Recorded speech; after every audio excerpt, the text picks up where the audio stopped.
Hook. Imagine opening your mailbox one morning and finding a letter that says you owe the 150,000 in fines for violations on your own land.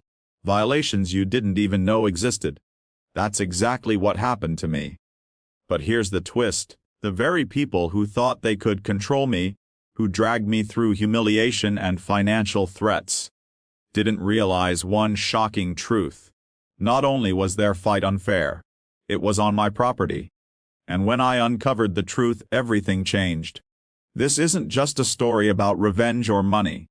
It's about resilience, justice, and standing tall when the world tries to crush you.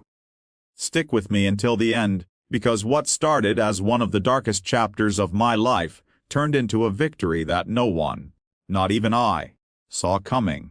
It started with a plain white envelope tucked between grocery ads and utility bills. Inside was a letter from the neighborhood's Homeowners Association, accusing me of multiple violations, unapproved shed, unauthorized landscaping, and even disturbance of neighborhood harmony. The words felt surreal. I lived quietly on the edge of the neighborhood, on a piece of land my grandfather had left me. I didn't attend their meetings, and I didn't even use their so-called community amenities. But, as I kept reading, my stomach sank. The letter wasn't just a warning, it was a demand. According to them, the fines had already been accruing for months, and I now owed 150,000.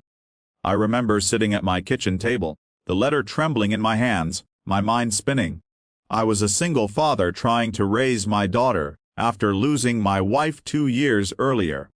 Money was tight.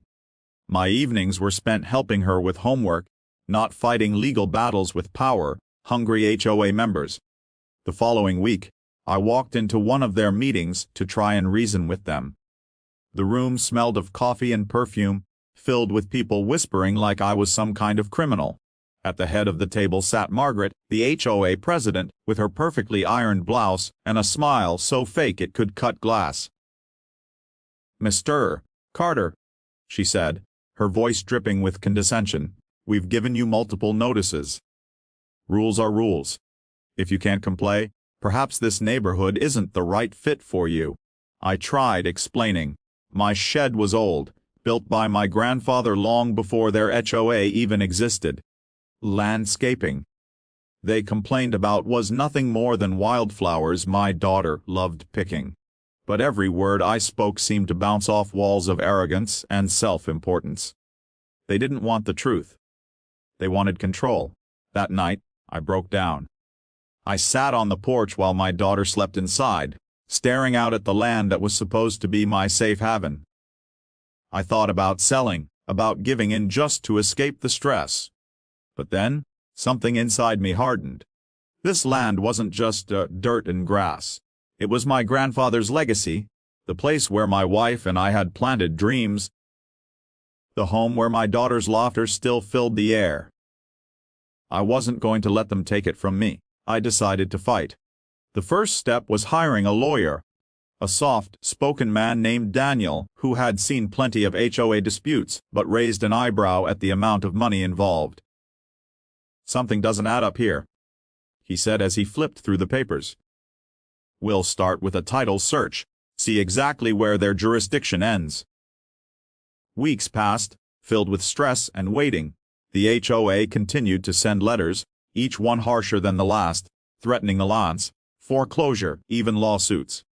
My daughter noticed the worry lines on my face, and one evening she asked, "Daddy, are they going to take our home?" My heart broke, but I forced a smile. "No, sweetheart. They can't take what's ours."